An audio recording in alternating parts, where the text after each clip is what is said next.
there's ballots going on now for strike action. We all need to unite, we need to strike together. During lockdown, we stood on our doorsteps and clapped the workers who kept essential services going. Transport services, health services, education, the post, food deliveries, the shop workers, transport workers, care workers, telecom engineers who maintain services enabling others to work from home. Many of these key workers, essential workers, became ill and some died during the COVID crisis. Now those same workers who worked throughout the pandemic are saying enough is enough. They're being told they don't deserve a pay rise in line with the cost of living increases. The cap on bankers' bonuses has been lifted, but not the cap on fuel bills. People in work are having to use food banks to choose between eating or heating their homes. We all need to say enough is enough. We demand better. We've had enough of this government's lies, of their corruption, of backhanders to their mates, of using racism to divide us, of their Robin Hood policies in reverse, which take from the poor and give. Brothers and sisters, great gathering, lovely to see everybody out here. I'm Don Dunicat, I'm an RMT member, and I'd just like to let you know why we're on strike.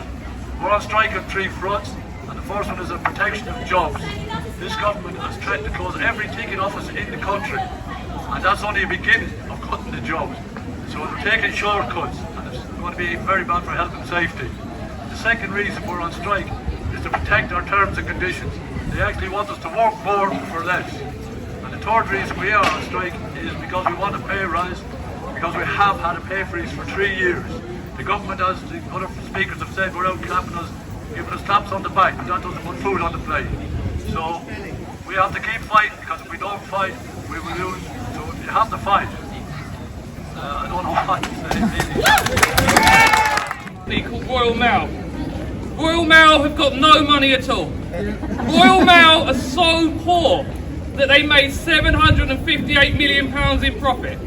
Royal Mail are so poor that they gave £400 million to shareholders. And Royal Mail are so poor that just last month they gave another £167 million to shareholders. And by the way, how did they make £758 million of profit? They made it because of us, working our butts off during that pandemic. And I've got to tell you this, as a union rep, working during that pandemic, having my members come to me, terrified of what they were bringing home to their families. And sadly, I have to say, we lost a member too. He died during COVID, working during this pandemic. But we kept coming in, and we kept this country moving. And how did they thank us? They spat in our face, that's how they thanked us. And 2% pay insult. And I'll tell you something, if inflation is at 10%, 2% is not a pay rise, it's a pay cut.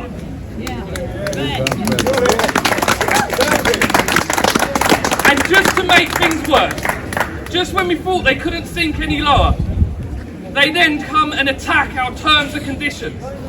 They tell us they're going to rip up all our agreements, attack our sick pay, have new starters on worse terms and conditions.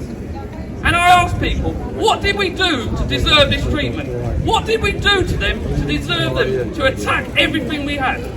The only thing we did for them is make them lots of profit. And look how they treat us. It's an absolute disgrace.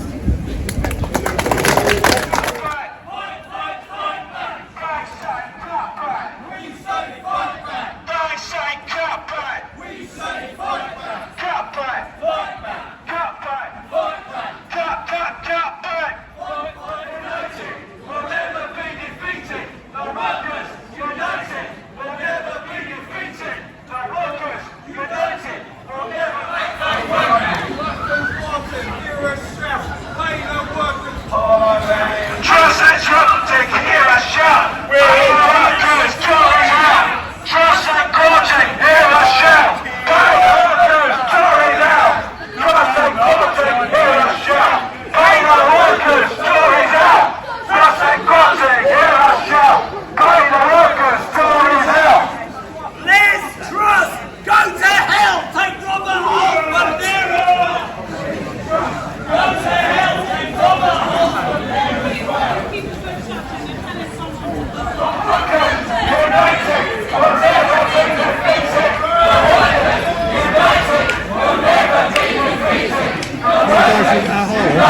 No, I'm going to go for your Harlow. Thanks,